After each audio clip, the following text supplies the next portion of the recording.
Antes de empezar, les voy a pedir que pongan en vibrador su teléfono, si lo tienen por ahí. Saquen su teléfono y vamos a apagarlo o pónganlo en vibrador, no sé qué se les facilite más. Si lo quieren apagar estaría mucho mejor. Me dieron hasta la 1:30, ¿verdad? Bien, estamos en Romanos todavía. Y el apóstol Pablo, hermanos, ha trazado un camino en el tema que ya hemos estado viendo durante estos últimos 2 capítulos. El apóstol lo que quiere es que nosotros tengamos claro como creyentes, tengamos claro lo que es la santificación. Capítulo 6, capítulo 7, hemos estado hablando esto en específico, lo que es la santificación. Y ya hablamos lo que son los tiempos de la salvación, ¿sí recuerdan? Están aquí enfrente. Los tiempos de la salvación, aquel tiempo en el cual estábamos tú y yo antes, cuando no conocíamos al Señor, estábamos allá perdidos, sin oportunidad de ser rescatados, no había nada que tú y yo pudiéramos hacer, estábamos en la pena del pecado, condenados en el pecado completamente. Sí, ahí lo pueden ver, tengo láser. Ahí estábamos tú y yo, en la pena del pecado, condenados. Entonces Cristo vino, murió por nosotros y todos los que le recibimos, los que creemos en su nombre, hemos sido justificados. Eso es la justificación. ¿Sí? Y después de esto, a partir de ese momento, comienza lo que es la santificación, que es lo que hemos estado hablando. Y ya el Señor nos libró de la condena del pecado cuando aceptamos a Cristo. Ya no estamos más condenados a muerte. El Señor nos libra de la pena del pecado. Y en este momento, el Señor nos está ahora salvando del poder de pecado que todavía sigue en nosotros, para el momento que venga Cristo por su iglesia. Y vamos a estar... nos va a salvar de la presencia del pecado cuando recibamos un cuerpo glorificado, dice su palabra. Y hoy, específicamente hoy, tú que has creído, tú que ya has recibido al Señor Jesús como tu único y suficiente Salvador, estás viviendo en el tiempo de la santificación. Ahora pregunta, ¿qué es la santificación? Porque hemos estado hablando de esto muchas veces y quizá haya alguno por ahí que todavía no ha entendido qué es la santificación. La santificación, mi hermano, es la posición del creyente, la cual es progresiva y nos lleva a ser más como Cristo. O sea, la idea de esto es de que tú y yo lleguemos a ser como Cristo. Y es progresivo. Esto es la santificación, el tiempo en el cual vivimos. Y en este tiempo, ¿sí? En este tiempo de la santificación, el Señor nos está salvando del poder de pecado y nos manda a vivir la vida cristiana. Nos manda a vivir en santificación. La pregunta que surge es, ¿cómo se hace eso? ¿Cómo se vive la santificación? ¿Cómo se logra la santificación? ¿Cómo logramos vivir la vida cristiana con éxito? ¿Te lo has preguntado alguna vez? Y el enfoque de este estudio va a ir direccionado hacia allá. ¿Sí? El pasaje que vamos a leer el día de hoy en Romanos capítulo 7, que te voy a pedir que abras, Romanos 7, y vamos a estar en los versos 14 al 25, y ahí nos va a mostrar Pablo una pieza importante que debemos entender tú y yo para la santificación. Y sabes que es bueno que estemos aquí porque este tema no siempre se habla en las iglesias. Muy poco se toca este tema en las iglesias. Entonces te voy a pedir que abras tu Biblia en Romanos 7. Vamos a leer del verso 14 al 25. ¿Listo? ¿Todos tienen Romanos 7, 14? Pablo le escribe a los Romanos, capítulo 7, verso 14. Léelo conmigo, hermano. Porque sabemos que la ley es espiritual, mas yo soy carnal, vendido al pecado. Porque lo que hago no lo entiendo, pues no hago lo que quiero, sino lo que aborrezco, eso hago. Y si lo que no quiero, esto hago, apruebo que la ley es buena. De manera que ya no soy yo quien hace aquello, sino el pecado que mora en mí. Y yo sé que en mí, esto es, en mi carne, no mora el bien, Porque el querer el bien está en mí, pero no el hacerlo. Porque no hago el bien que quiero, sino el mal que no quiero, eso hago. Y si hago lo que no quiero, ya no lo hago yo, sino el pecado que mora en mí. Así que, queriendo yo hacer el bien, hallo esta ley, que el mal está en mí. Porque según el hombre interior me deleito en la ley de Dios, pero veo otra ley en mis miembros que se rebela contra la ley de mi mente y que me lleva cautivo a la ley del pecado que está en mis miembros.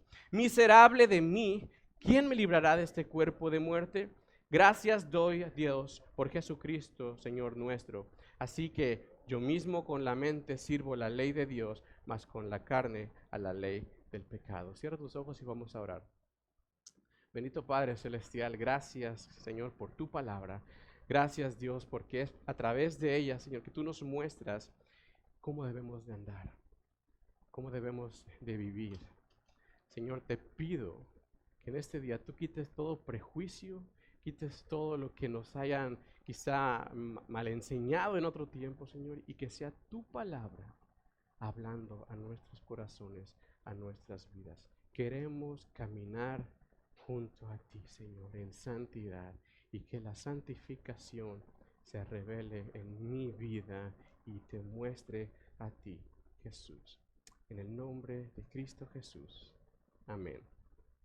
Amén.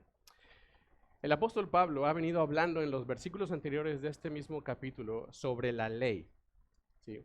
Y en el pasaje que estudiamos la sesión anterior, nos hablaba sobre lo que la ley provoca al hombre, ¿sí? Y me gustó la ilustración que usaba Richo en la sesión anterior de la escena del crimen. ¿Sí recuerdan esa ilustración? Que decía, hay una escena del crimen y bueno, llegan los policías y no encuentran nada, está todo como ordenado, como si nada hubiera pasado. Pero ¿qué pasa cuando prenden la luz ultravioleta? ¿Sí? Y todo se revela, ¿no? Todo se muestran las huellas digitales, se muestran la sangre, ahí las manchas de sangre, los fluidos que hay en el lugar. Y así mismo, hermanos, es con la ley y el pecado. Los mandamientos de la ley en nosotros sacan al descubierto el pecado. Pero no es que la ley los haya creado. O sea, no es que porque prendiste la luz ultravioleta creó las huellas digitales, ¿no? O la sangre ahí. No, simplemente, ¿qué hace? Lo revela. Así la ley en nosotros lo que hace es revelar nuestro pecado.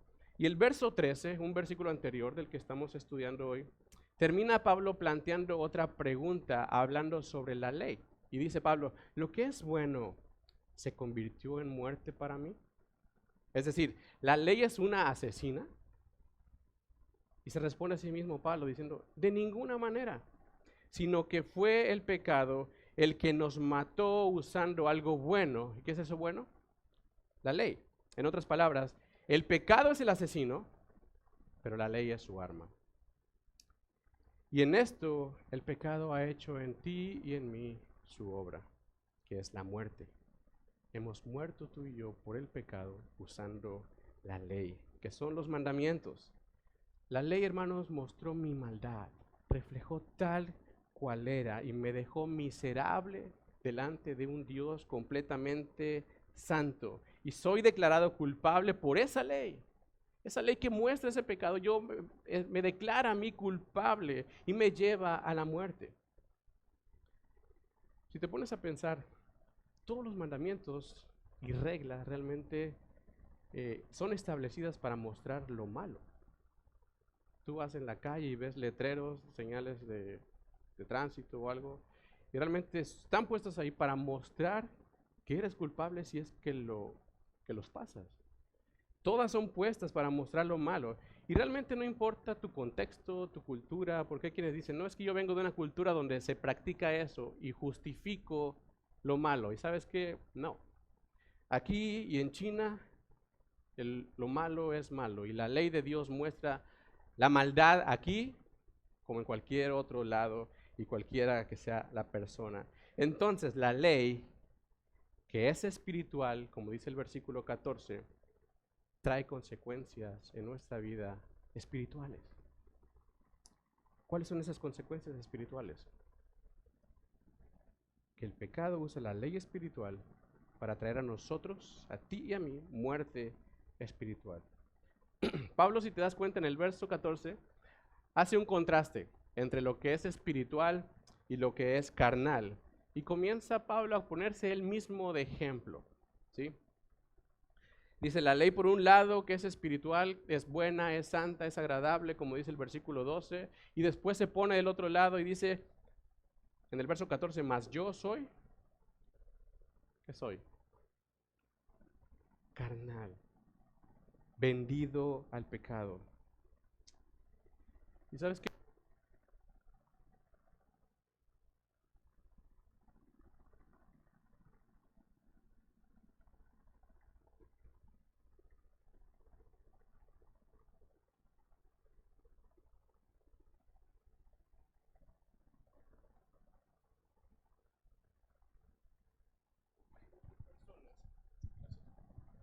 Porque hay muchas personas que dicen, esto no puede ser posible. ¿Cómo es que Pablo, siendo Pablo, sí, ya me escuchan, ya. ¿Cómo es posible que Pablo diga estas cosas de él mismo? Siendo Pablo el que nos ha mostrado la santidad, el que nos ha mostrado que debemos de guardarnos y, y más que nada los que son muy legalistas han tenido mucho conflicto con este pasaje. Pero si te das cuenta, Pablo habla de su postura, de su posición actual y dice, yo soy completamente carnal. Y esa carne ha sido completamente vendida al pecado. Pablo se está diciendo, soy un vil pecador. ¿Era Pablo cristiano en este momento? Pablo está hablando de su vida actual. Está hablando de su vida como creyente. Pablo no está hablando como sugieren otras personas. Está hablando de un inconverso, está hablando de su vida anterior, está hablando de un ejemplo. Pablo dice, verso 14, yo soy carnal. No dice fui, no dice pudiera ser, dice yo soy carnal. Y hermano, es necesario que tú y yo como creyentes, como cristianos, conozcamos este tema porque es fundamental para nuestra vida en santificación. Lo que hemos hablado en los últimos 2 capítulos es sobre la vida cristiana. Y Pablo nos muestra aquí, ¿sí?, que nosotros hoy seguimos teniendo una naturaleza, ¿qué? Pecaminosa, completamente. Aún está dentro de nosotros y está haciendo guerra contra nuestros más profundos deseos de santidad. ¿Cuál es esa naturaleza pecaminosa, hermanos? Realmente es que es a la que hemos sido vendidos, ¿sí? Y quizá no leo la mente, realmente, todavía. Mi esposa yo creo que espera que algún día, bueno, nuestras esposas, todas, no se hagan. Todas esperan que algún día podamos leer la mente, pero sí puedo saber, y estoy casi seguro que la mayoría de aquí se está preguntando, oye, pero ¿qué no ya Jesús pagó por nosotros? ¿Qué no ya Jesús nos libró del pecado, ya nos sacó de esa esclavitud? ¿Que no han predicado eso durante 7 capítulos en Romanos? ¿Que ya no estamos ahí esclavos? Entonces, ¿por qué Pablo sigue vendido al pecado? Y si te das cuenta, en el versículo 14 es por eso que Pablo comienza haciendo este contraste entre lo que es espiritual y lo que es carnal. En el momento que fuimos nosotros justificados, Cristo proveyó lo necesario para que tú y yo tuviéramos una vida espiritual completamente libre ¿de qué? De la pena del pecado. Pero estamos hablando, y ojo aquí, estamos hablando de lo espiritual. Jesús ya proveyó todo, ¿sí? Estamos hablando de nuestra eternidad. Ya no estamos condenados, ya no hay muerte por el pecado, sino que ahora estamos ya, Dios nos ve ya allá con Él. Tanto es así que nos está preparando casas a ti y a mí. Y así nos ve. Estamos hablando de lo espiritual, pero fíjate que dice 1 Corintios 15:53 sobre nuestro cuerpo. ¿Qué dice ahí? Porque es necesario que esto corruptible, ¿qué? Se vista de incorrupción. Y esto mortal se vista de inmortalidad. Pablo a los Corintios les está diciendo, no que yo ya me vestí de incorrupción, no, dice, es necesario que suceda. Si notamos este contraste, necesito yo que estén seguros que veamos esta diferencia. Entonces, ¿qué está pasando con nuestra vida carnal en este tiempo? Si tú vas a un refugio de mascotas y compras una mascota, hermano, que fue maltratada, que fue violentada, que la malalimentaron, que le dieron cosas que no debería de haber comido, está toda enferma y tú la compras. Por el hecho de que la compraste ya es nueva y ya no va a sufrir esas consecuencias emocionales, físicas. ¿Qué pasa? Aunque tú le des una nueva casa, un nuevo trato, esa mascota va a seguir con las consecuencias de su vida pasada. Así somos nosotros. Cuando vivíamos en la práctica del pecado, antes de conocer a Cristo, tú y yo practicábamos pecado y esto se hizo en nosotros una enfermedad pecaminosa. En nosotros, en nuestra carne, se creó una enfermedad pecaminosa, lo cual, aunque Cristo nos ha sacado de la esclavitud o del refugio, aún hoy seguimos viviendo con las consecuencias de ese pecado en la carne. Y hago énfasis en esto, hermanos. Estamos hablando de nuestra carne. Lo voy a poner de esta manera. Una persona que toda su vida vivió mal alimentada, ¿sí? Eso, pura soda, puro McDonald's. Toda su vida, 39 años, 40 años, vivir así, mal alimentada, y llega el momento en que, sin darse cuenta, viviendo de esa misma forma siempre, se topa un doctor. Y el doctor la analiza y dice, déjame hacerte unos análisis. Y empieza a revisarla. Y cuando la ve y le hace exámenes y todo, le dice, ¿sabes qué? Estás enfermo. Toda esa vida que tú has llevado mal, de mala alimentación, te ha traído a este punto que estás enfermo. Tienes diabetes, le dice, ¿no? Es una enfermedad incurable y no puedes hacer nada por ti misma para revertirlo.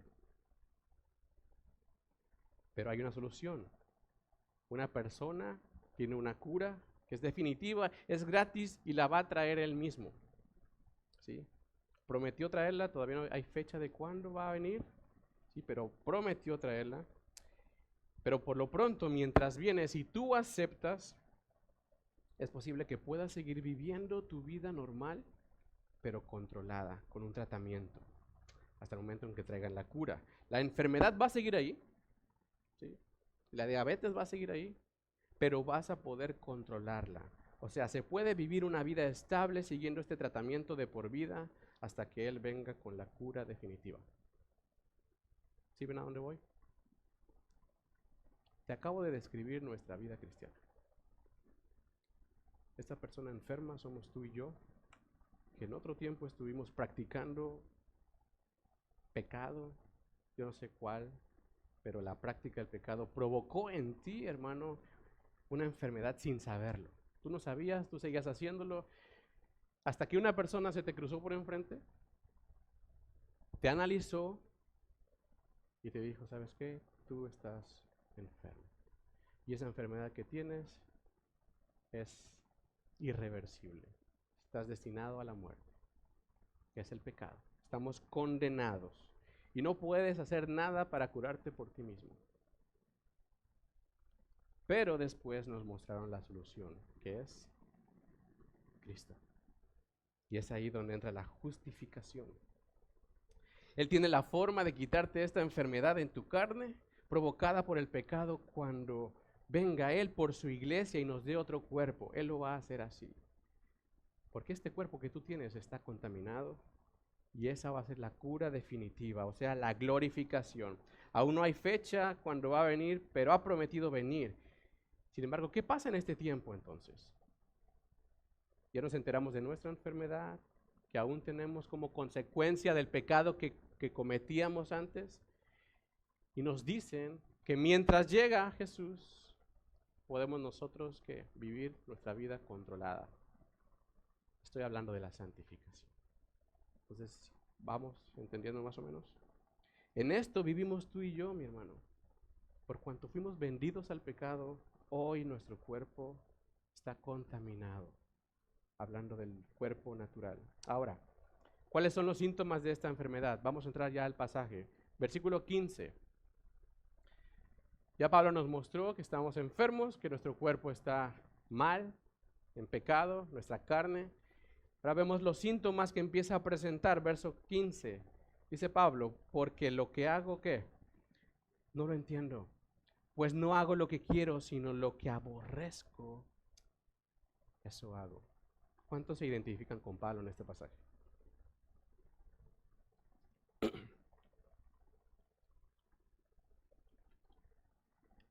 Dice, pues lo que hago no lo entiendo. Pues no hago lo que quiero, sino lo que yo, eso que aborrezco. Yo no sé cuál sea tu debilidad, hermano. Yo no sé cuál fue tu práctica en tu vida pasada. Quizá fue lujuria, quizá fue avaricia, codicia, la mentira, orgullo, ira y tales cosas que practicábamos antes, que se volvieron en nosotros una enfermedad. Antes vivíamos en esa práctica constante. Y sabes que ahora que ya no lo practicamos, sigue la lucha dentro de ti. Quizá antes tú reflejabas la ira, eras mecha corta y rápido te prendías y lo reflejabas así. Y ahora que has conocido a Cristo, ya no lo reflejas, ya no lo practicas, pero dentro de ti, ¿qué hay? Todavía hay esa lucha, todavía hay esa batalla. El orgullo. Antes tú necesitabas que la gente te aprobara. Antes tú necesitabas ser visto, reconocido. Véanme, haláguenme, yo soy el que puedo, yo soy el que hago y pongo a todos abajo de mí. Conozco a Cristo, me pongo, ahora ya no lo practico, pero hay esa necesidad dentro de mí todavía que necesito. Hermano, ¿cómo estuvo la alabanza? Necesito ser aprobado. Hay algo dentro de mí que sigue pidiendo. Ese es el pecado, la lujuria. ¿Cuántos batallan todavía con ver a un hombre o a una mujer? Todavía con esa lujuria. La lucha, la batalla dentro de nosotros. Quizá ya no lo exprese exteriormente, pero hablemos del interior. Dice Pablo, lo que hago no lo entiendo. Pues no hago lo que quiero, sino ese orgullo que aborrezco, esa ira que aborrezco, esa lujuria que aborrezco, eso que me llena de aborrecimiento, eso hago. ¿Y sabes qué? Ahí es donde entra nuevamente la ley. Esto ha sido revelado por la perfección de la ley. La ley sigue vigente, la ley sigue mostrando nuestro pecado. Fíjate lo que dice el verso 16. Y si lo que no quiero, esto hago, ¿qué? Apruebo que la ley es buena. Al vivir de esta forma tú y yo, con eso dentro de nosotros, que seguimos batallando, que seguimos luchando, vemos que la ley, ¿qué? Sigue haciendo su trabajo en nosotros. O sea, al yo seguir sintiendo orgullo, ira, lujuria, es porque la ley sigue actuando en mí, revelando exactamente lo que soy en verdad. Sale a la luz lo miserable que soy, sale a la luz lo enfermo que estoy por el pecado. Ojo, no perdamos de vista el contraste que viene haciendo Pablo desde el verso 14 entre lo espiritual y lo carnal. ¿Ok? Porque lo vuelvo a mencionar, fíjate, en el verso 17, dice Pablo, de manera que ya no soy yo quien hace aquello, sino ¿quién? El pecado que mora en mí. Ya no soy yo espiritual, sino el pecado que mora en mí, lo carnal. Y Pablo sigue haciendo esta diferencia. Hay una separación visible que hace Pablo entre lo que es y lo que hay. Al momento en que tú y yo fuimos justificados, encontramos lo que somos. ¿Qué es lo que somos? ¿Qué dice Efesios 1? Ya lo hemos visto en las células. ¿Qué somos? Somos adoptados, somos separados, somos justificados, somos amados. Eso es lo que somos, ¿verdad? Somos limpiados, perdonados, posicionados. Espiritualmente hablando, eso es lo que somos. Pero ahora, ¿qué es lo que hay? ¿Qué dice Pablo que hay? Un pecado morando en él. La expresión que usa Pablo aquí, que mora, se encuentra en una forma verbal que se puede entender como que es una presencia constante en el hombre. Que habita, dice otras versiones, pero se refiere a que es algo que está constantemente ahí, que está morando, que está habitando. Y dicha constancia, hermanos, va a continuar hasta que nuestra salvación sea completada en la glorificación. Eso va a seguir ahí. Por lo pronto, no hay una sola persona, no hay una sola persona que esté por encima del pecado. No lo hay. No hay una persona que diga aquí, yo soy inmune al pecado, hermano. ¿O sí? Aquí. Levante la mano. Me caigo.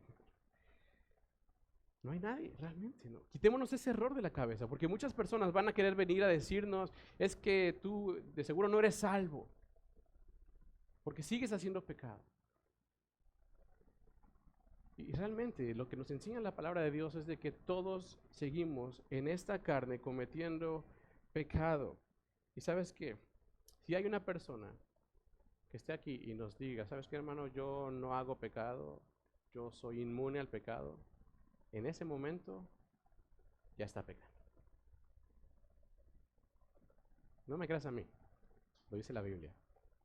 Es más, vamos a Primera de Juan. Quiero que busques Primera de Juan, capítulo 1.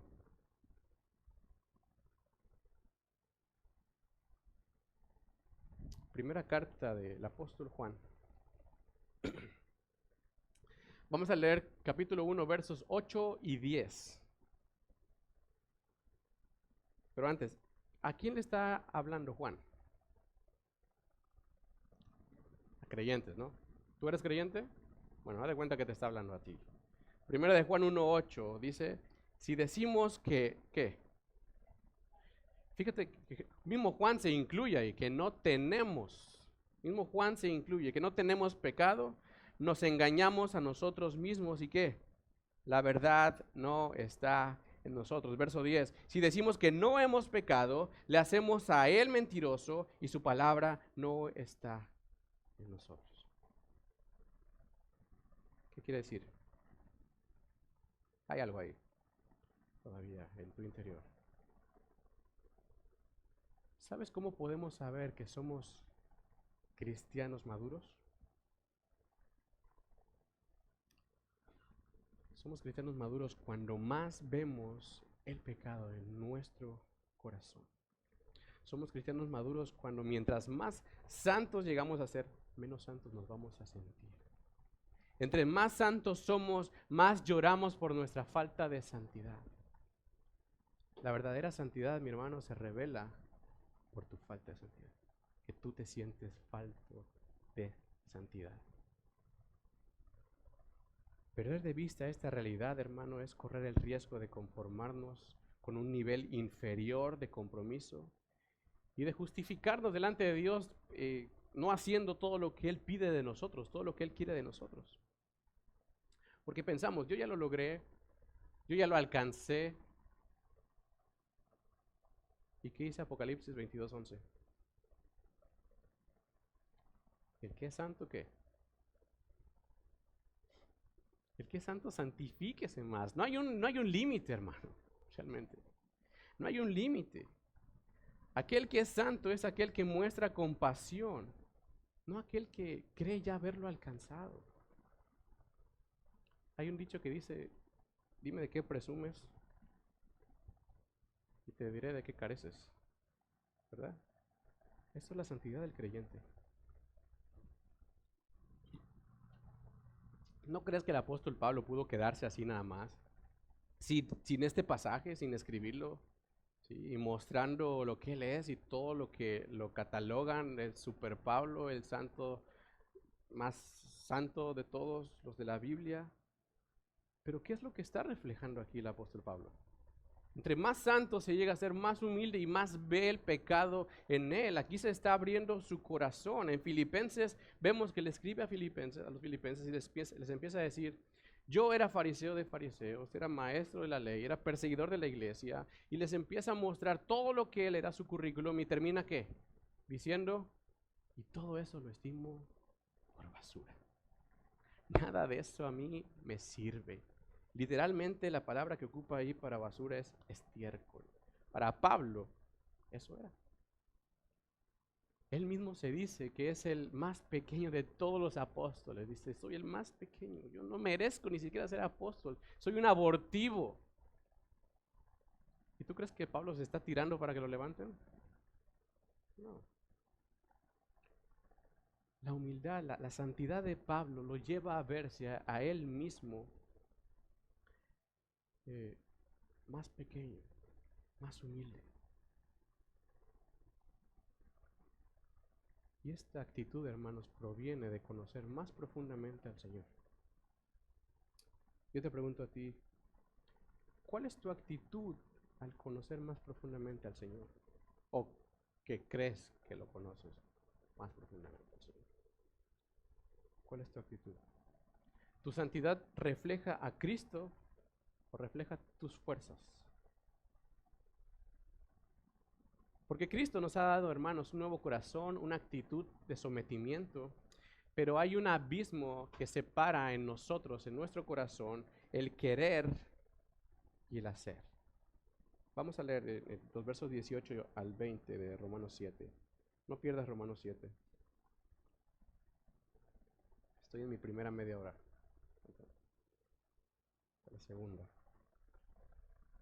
18 al 20, Romanos 7. Pablo escribe, y yo sé que en mí, esto en mi carne, no mora el bien. Porque el querer el bien está en mí, pero no el hacerlo. Porque no hago el bien que quiero, sino el mal que no quiero, eso hago. Y si hago lo que no quiero, ya no lo hago yo, sino el pecado que mora en mí. En el interior, hermanos, se desata una batalla que se relaciona con nuestro hombre natural. ¿Cuál es esa batalla? Por un lado, vemos a Pablo que está de acuerdo con la ley de Dios y que se deleita en ella. Vemos a Pablo diciendo, yo me deleito en la ley del Señor, pero ahí mismo vemos a Pablo diciendo que el pecado mora en él. ¿Sí vemos los dos lados? Verso 15 dice Pablo que odia el pecado, pero vemos después en el verso 18 que él está en la carne en la cual nada bueno hay. Por un lado está el que quiere y desea hacer el bien, versos 18 y 19, y por otro lado siempre está el mal presente, verso 21. Dice Pablo, en mi carne no mora el bien. ¿En dónde? La carne. O sea, hay un bien que quiero, pero no lo hago, sino que hago el mal que no quiero. Y a comparación con el capítulo 6, donde Pablo nos habla de nuestra relación con el pecado, ¿cuál es esta relación? ¿Qué es lo que Pablo venía diciendo referente a esto? Decía que estábamos muertos al pecado, que estamos crucificados juntamente con Cristo, que hemos sido bautizados en su muerte. Y habla aquí de una relación del hombre ¿con quién? Con el pecado, ¿sí? Pero ahora en el capítulo 7, Pablo lo que nos está hablando ya no es de nuestra relación con el pecado, sino de nuestra relación con nuestra naturaleza pecaminosa. Ahora empieza a hablar de eso. El enfoque de Pablo, como ya lo dijimos, es mostrarnos cómo vivir la vida cristiana, o sea, cómo lograr la santificación. Y lo primero que tenemos que hacer nosotros es conocer la ley que hay en nosotros. ¿Cuál es esa ley? Vete al verso 21. Dice Pablo, así que, queriendo yo hacer el bien, hallo esta ley, encuentro esta ley. ¿Cuál es? Que el mal está en mí. Pablo llega a una conclusión final en el verso 21. Después de mencionar repetidas veces en el verso 17 que dice el pecado mora en mí, en el verso 18 que en su carne no mora el bien, verso 20 vuelve a decir que el pecado mora en él, concluye en el versículo 21 diciendo que después de todo esto que he analizado, que hemos estudiado, que hemos leído, encuentro una ley. ¿Cuál es? Que el mal está en mí. Lo primero que tenemos que hacer tú y yo en nuestra vida para encontrar la santificación, nuestra vida cristiana, es entender que en nosotros hay un mal. No importa lo que haga, no importa lo que piense, no importa lo que diga, no importa quién sea, si soy el pastor, si eres un líder, si eres un congregante más, si eres de otra religión, si eres de otra denominación, mientras sigamos en este cuerpo, estará el mal en mi carne. Amén. Versículos 22 y 23. Porque según el hombre interior, me deleito en la ley de Dios. Pero veo otra ley en mis miembros que se rebela contra la ley de mi mente y que me lleva cautivo a la ley del pecado que está en mis miembros. Me encanta que Pablo resume su vida cristiana en estos dos versículos. Él dice, hay un deleite en Dios, pero es diferente a lo que hay en mis miembros, en mi carne, en mi cuerpo. Una total rebeldía que va contra ese deleite en Dios.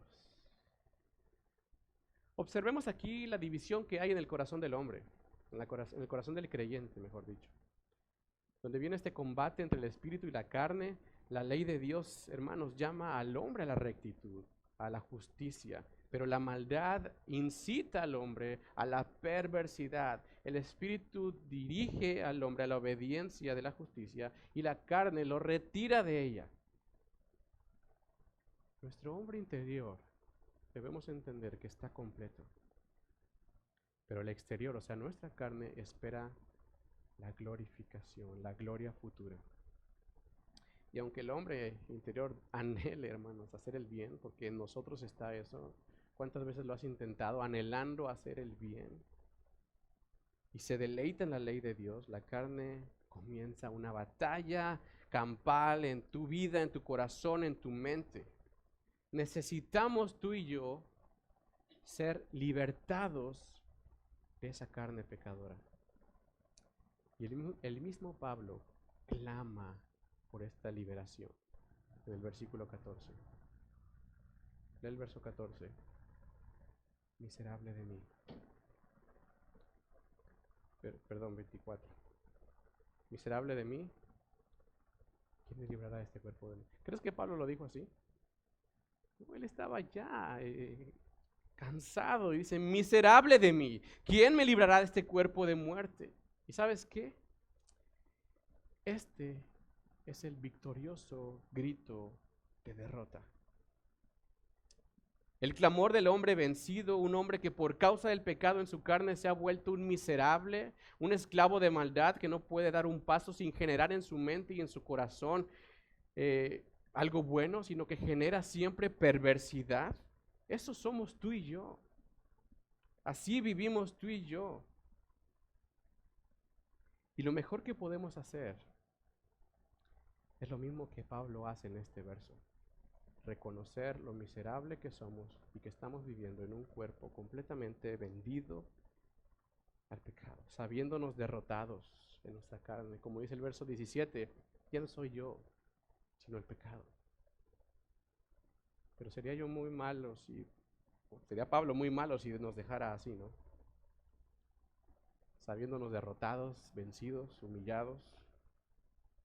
El propósito de Pablo no es dejarnos de esa forma, sino que él mismo descubre su corazón, descubre su vida, muestra su vida para hacernos ver que el clamor de derrota, de ya no soy yo, sino el pecado en mí, se puede volver un clamor de victoria, como dice Gálatas 2:20, ya no soy yo, sino Cristo en mí.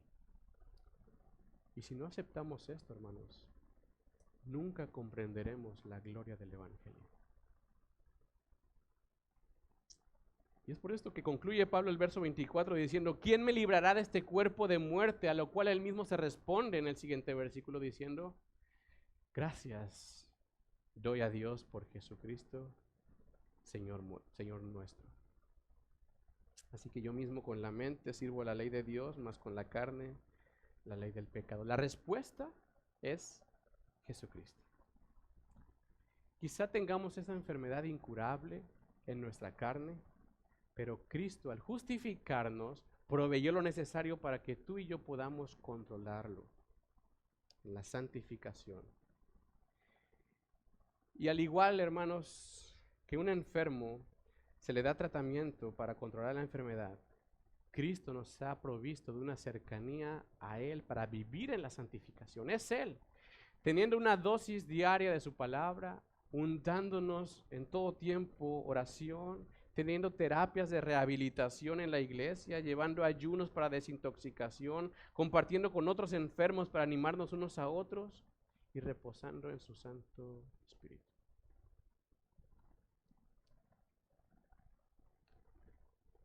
La lucha contra el pecado es una lucha constante.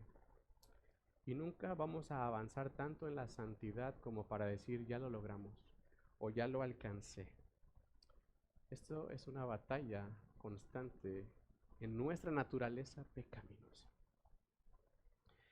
Y lejos de hacernos decaer, Romanos 7, en nuestro ánimo, realmente nos está alentando en el sentido de que la tentación y el conflicto de pecado, e incluso algunas recaídas en el pecado, hermanos, son parte de la experiencia de ser un cristiano en crecimiento. Es parte de la santificación.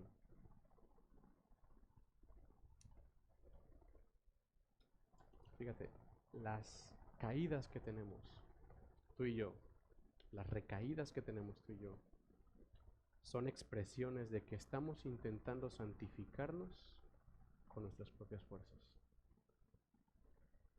Y sabes que en todas y cada una de ellas fallamos. Estamos fallando. ¿Recuerdan la pregunta al principio?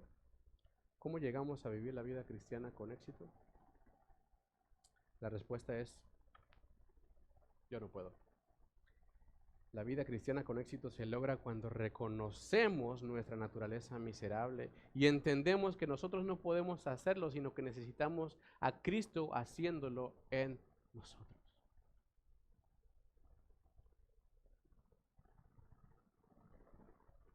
Filipenses 2:13 dice, porque Dios es en vosotros quien produce así el querer como el hacer. ¿Viste que Pablo decía, el querer está en mí? Y decía, pero no lo hago, ¿verdad? Y realmente no es que él haya generado el querer, sino que como vemos en Filipenses, Dios puso en él el querer. Pero muchas veces pensamos que es de nosotros y que necesitamos nosotros hacerlo también. Pero es Dios el que pone en ti y en mí el querer y también el hacer. Yo sé que muchas veces, hermano, muchas veces tú te has desanimado porque lo has intentado una y otra vez y otra vez. Y pareciera que cada vez que lo intentas te alejas más del Señor y se vuelve peor tu vida. Que incluso estoy casi seguro que has llegado a pensar que quizá el Señor ni siquiera te ha rescatado. Quizá han llegado pensamientos a nuestra mente que, Señor, no puedo. ¿Será que me salvaste realmente? Lo mejor que podemos hacer tú y yo es dar ese clamor de derrota en la carne, pero de victoria en Cristo. Y decir, gracias doy a Dios por Jesucristo, mi Señor. Cierra tus ojos y déjame orar por ti. Bendito Padre Celestial, gracias por tu palabra, Señor. Gracias por hablarnos claramente lo que es la vida cristiana, Señor. La santificación. cómo tú lo quieres de mí, Señor. Tú has entregado todo, incluso el querer y también el hacer, Señor. Quita de mí esa arrogancia de pensar que yo puedo santificarme a mí mismo. Y dame entendimiento para saber que te necesito en todos los aspectos de mi vida.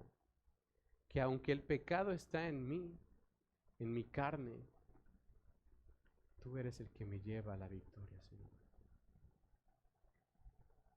Necesito ese victorioso grito de derrota, de decir yo no puedo, soy un miserable, pero Cristo sí puede hacerlo.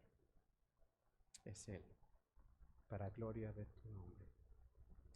Oramos en el nombre de Cristo Jesús. Amén. Dios te bendiga.